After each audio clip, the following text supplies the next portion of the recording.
Welcome to your Daily Dose of Sunday School, episode 90. We're on chapter 16 of Greg Koukl's Tactics, entitled Just the Facts, Ma'am. Just like the Columbo method, this is also a reference to an old TV show, Dragnet. The whole point of this chapter is that many challenges to Christianity are based on false claims, and it behooves us to, as specifically as possible, know facts to challenge these claims. So remember, just because it gets said over and over, people repeat what they've heard experts say. Often experts will say what other experts have said, and then, of course, there are some people who are just plain dishonest.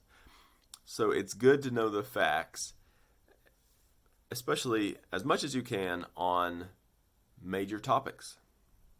So, a couple examples.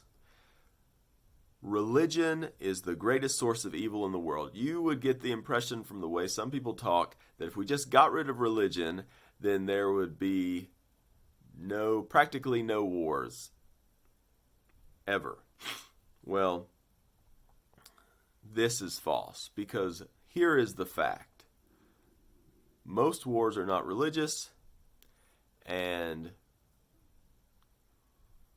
vast amounts of people have been killed through atheism. Now there, I've just stated a fact, not very impressive, because I was very general. But, if I can do this, according to the Encyclopedia of Wars by Philip and Axelrod, during the last 5 centuries, there have been 1,763 recorded wars, and only 123 were religious. That's 7%. And the 2 greatest wars, World War I and World War II, those were not religious wars.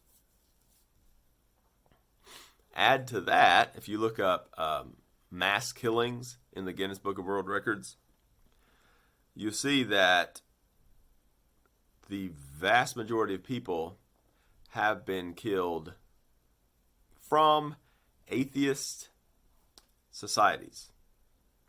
Now, I think that Koukl includes the Nazis. I took them out just because there was some cooperation among the Roman Catholic Church and then German Protestantism, Lutheranism.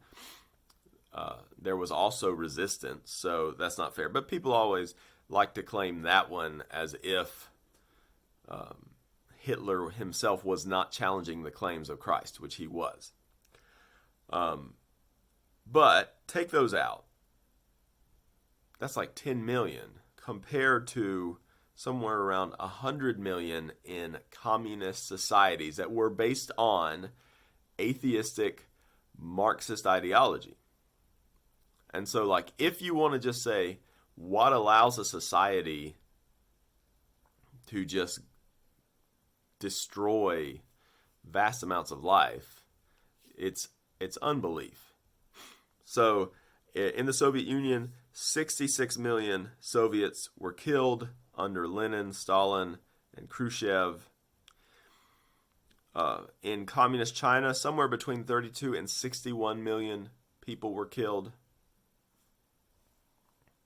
So the whole claim about religion is absolutely false. And that doesn't even get into the positive things done through religion. Another popular claim is that our founding fathers were deists.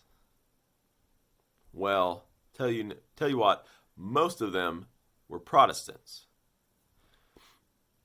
Not too impressive. But here's what Koukl says. He says, of the delegates to the Constitutional Convention, he said he mic dropped a debate with this, and they just had to move on to a different topic because the other guy was he was done once he laid out these facts. Of the delegates to the Constitutional Convention, 28 were Episcopalian, 8 were Presbyterian, 7 were Lutheran, 2 were Dutch Reformed, 2 were Methodist, 2 were Roman Catholic, 1 was unknown, and 3 were deists. So that claim just completely falls short. So we need to know, what is the claim, and then is it factually accurate? And those two are two of the more common ones, and I think that's really, really helpful. Another one he looked at is the claim that the argument that if Christians, want to outlaw abortion, then are they willing to adopt these children? And so the assumption is that you can reductio ad absurdum that. The assumption is that if I'm willing to harm someone and you want me to stop, then you have all the responsibility for taking my place. That just doesn't make sense for any law. So you can take the reductio ad absurdum on that one. If I beat my wife, well, are you willing to marry her? That doesn't make any sense. We outlaw things all the time.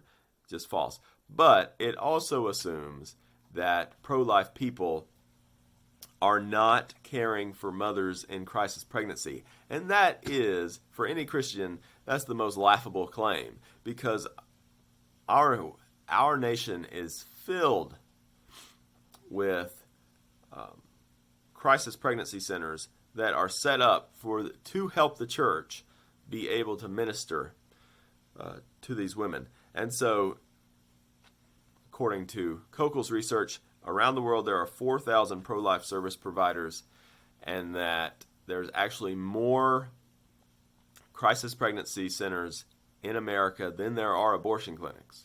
So the church actually does try to do exactly what the atheist is falsely claiming we don't try to do. But again, most people, they're just around people that think the same as them, and they're allowed to bounce back and forth false claims. And so we should be able to refute some of those.